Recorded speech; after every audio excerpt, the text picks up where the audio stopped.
अगर मुझे मालूम होता कि तुम सो रही हो तो मैं किसी और वक्त आ जाती। आपकी बेटी दूसरों की जिंदगी बर्बाद करके शर्मिंदा नहीं होती।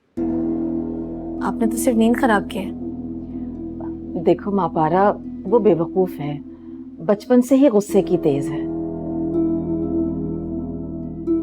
अगर आपकी बेटी को पता चल गया कि आपने उसके बारे में ये कहा है तो शायद आपका भी कत्ल करवा दे, हुस्ना की तरह। माँ पारा, उसे माफ कर दो। बल्कि मैंने और उसने जो कुछ भी तुम्हारे साथ किया है, हम दोनों को माफ कर दो। माफ करने की ज़ात अल्लाह की है आंटी। आप मुझसे माफी मांगकर मुझे शर्मिंदा मत करें। तुम पीछे हट जाओ माँ पारा। मैं आगे बढ़ी कब थी तो पीछे हट जाऊं? तुम सोहेल के साथ शादी से मना कर दो। कौन सी शादी? क्या तुम सोहेल से शादी करने का नहीं सोच रही?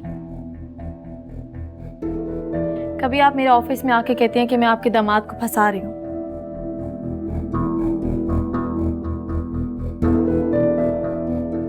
कभी आप कहती हैं कि मैं शादी कर रही हूँ।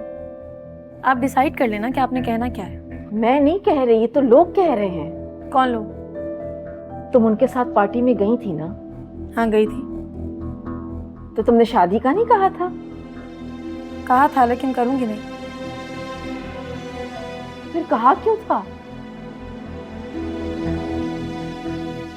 ताकि सुहेल हाजरा को तलाक दे दे। तलाक? हाँ तलाक।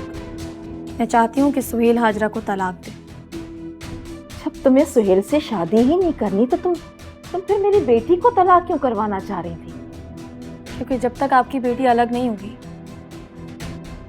वो अपने बदकिरदार शौहर की सताई हुई औरतों पर खुद भी जुल्म करती रहेगी और उसका मकफात अपनी मासूम बेटी के हिस्से में डालती रहेगी।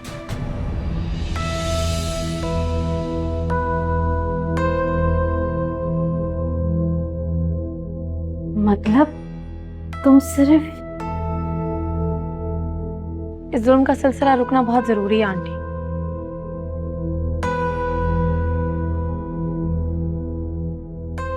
कोशिश करें कि आप भी मेरा साथ दें।